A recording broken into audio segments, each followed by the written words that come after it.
أعوذ بالله من الشيطان الرجيم.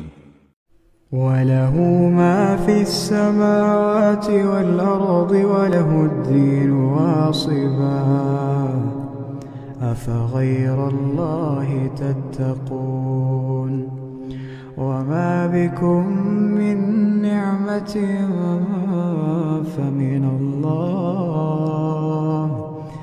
ثم إذا مسكم الضر فإليه تجأرون